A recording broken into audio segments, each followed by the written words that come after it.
Damaskus. Khalifah Ali bin Abi Thalib wafat.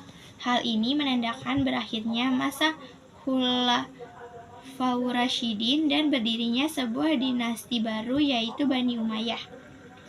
Yang kedua, Muawiyah bin Abu Sufyan bin Harb bin Umayyah merupakan pendiri dari dinasti Umayyah. Yang ketiga, dinasti Bani Umayyah berdiri selama 90 tahun. Yang keempat, sistem pergantian kepemimpinan pada masa Daulah Bani Umayyah dilakukan secara turun-temurun.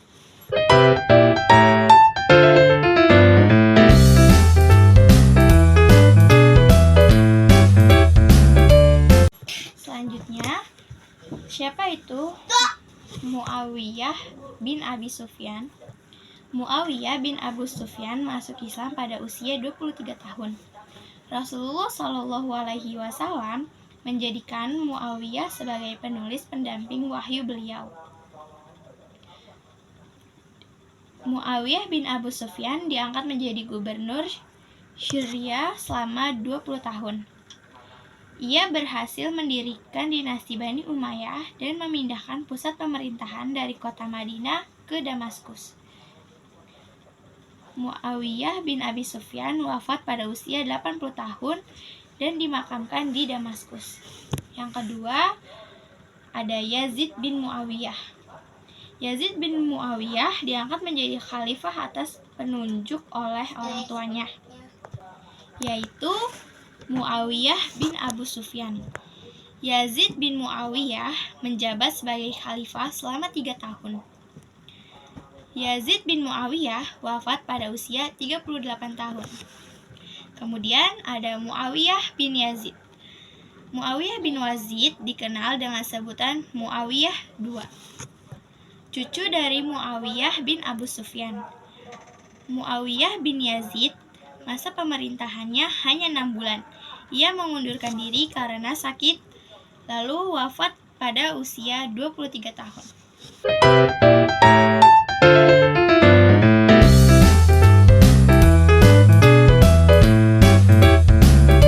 Marwan bin Al-Hakam merupakan sosok bijaksana, pandai berbicara, memberani, dan berpikir tajam.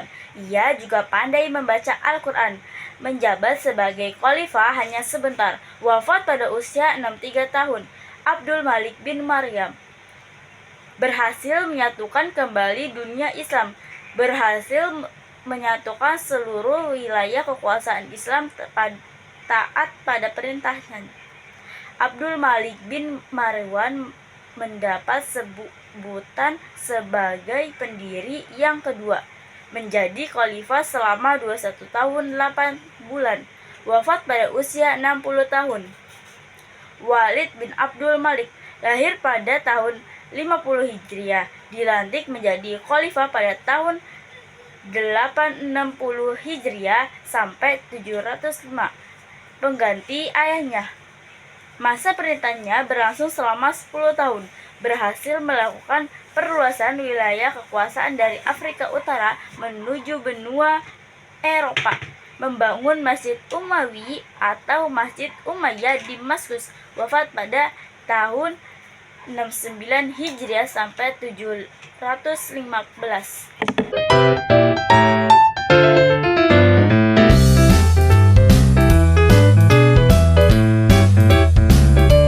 Sulaiman bin Abdul Malik lahir pada tahun 54 Hijriah atau 674 Masehi. Masa pemerintahannya selama 2 tahun, dilantik menjadi khalifah setelah Walid bin Abdul Malik wafat. Memiliki watak yang kurang bijaksana dan suka mengumpulkan harta. Dicopot dari jabatannya pada saat naik tahta. Wafat pada usia 44 tahun. Yang ke-8 ada Umar bin Abdul Aziz, sosok khalifah yang takwa dan bersih, sosok pemimpin yang adil dan sederhana, mengurangi pemungutan pajak dan menganggap semua penduduk setara. Wafat pada tahun 720 Masehi dalam usia 39 tahun.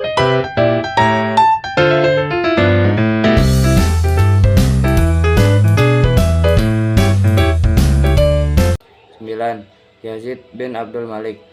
Sejak kecil hidup dalam kemewahan sehingga kurang menghargai arti sebuah perjuangan dan makna kekuasaan. Ketidakcakapannya dalam memimpin membuat daulah Bani Umayyah mulai goyah. Pada masa pemerintahannya banyak muncul propaganda bagi keturunan Bani Abbas. Masa pemerintahannya berlangsung selama 4 tahun, wafat pada tahun 105 Hijriah atau 723 Masehi. 10. Hisham bin Abdul Malik, termasuk khalifah-khalifah yang terbaik, dinobatkan sebagai khalifah pada usia 35 tahun. Masa pemerintahannya selama 19 tahun 9 bulan, wafat dalam usia 55 tahun. Yang merupakan khalifah yang cakap, jujur, dan ahli dalam strategi militer.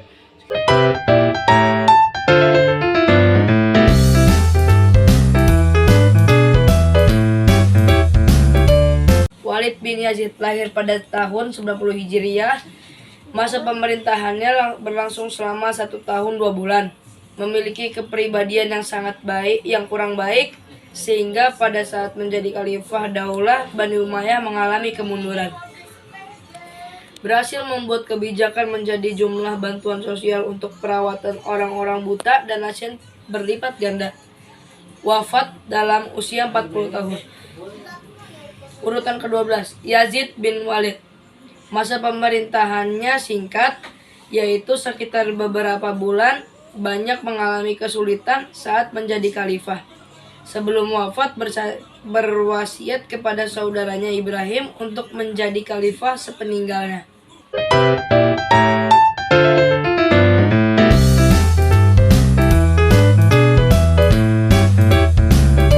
Ibrahim bin Walid. Ibrahim bin Walid diangkat menjadi khalifah atas wasiat saudaranya, yaitu Yazid bin Walid. Ibrahim bin Walid naik tahta dalam situasi bergejolak penuh ketakutan. Masa pemerintahannya hanya berlangsung beberapa saat. Dan saya akan membacakan juga tentang pemimpin Bani Umayyah yang ke-14 yang bernama Marwan bin Muhammad. Marwan bin Muhammad dibalat menjadi khalifah pada tahun 127 Hijriah atau 744 Masehi. Berhasil menyusun kembali kekuatan Islam. Marwan bin Muhammad tidak mampu membendung gerakan Bani Abbasiyah dan pendukungnya untuk menggulingkannya. Marwan bin Muhammad wafat pada tanggal 27 Zulhijjah 132 Hijriah atau 5 Agustus 750 Masehi.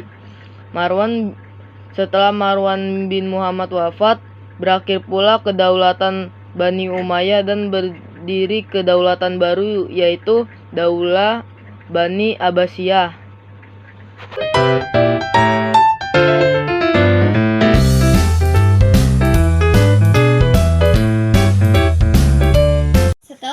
Tokoh-tokoh dari peradaban Islam Daulah Bani Umayyah di Damaskus, selanjutnya saya akan menceritakan atau membacakan tentang kemajuan peradaban Islam pada masa Bani Umayyah di Damaskus.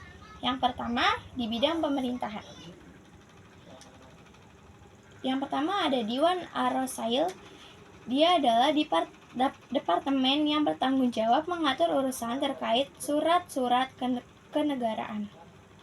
Yang kedua, ada Diwan Al-Khatam, yaitu lembaga yang bertanggung jawab atas urusan pencatatan, melakukan registrasi, dan membuat salinan atas semua yang dibutuhkan khalifah.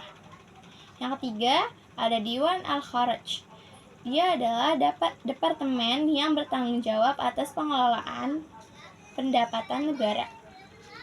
Yang keempat, ada Diwan Al-Barid, yaitu departemen yang bertanggung jawab mengirim berita dari pusat ke daerah atau sebaliknya.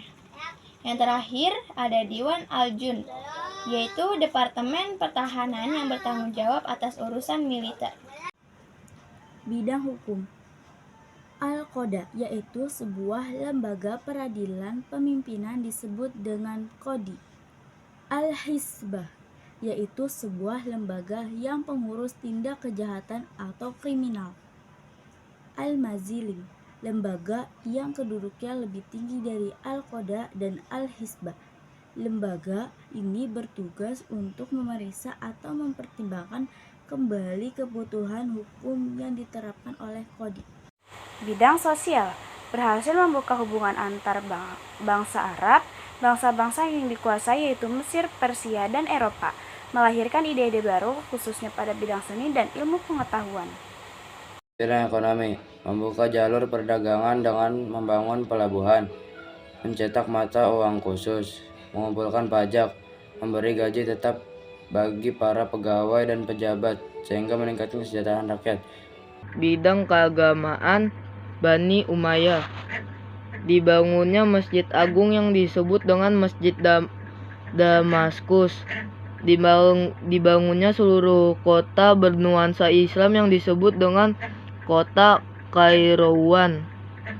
Imam Mahzab, Imam Hanafi dan Imam Malik. Bidang hadis, Umar bin Abdul Aziz. Bidang tasawuf,